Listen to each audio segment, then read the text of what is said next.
Good morning. Hopefully everybody's doing well today.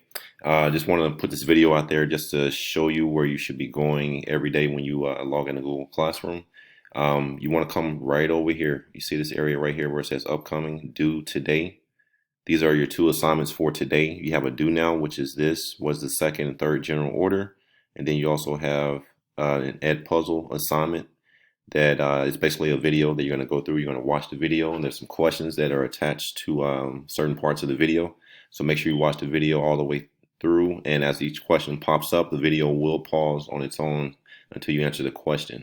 So you're going to go to this area as soon as you log in to Google Classroom for my class today. So make sure you get these completed today, and these will be this will be counted as your attendance, and this right here is also your assignment for today. Let me know if you have any questions.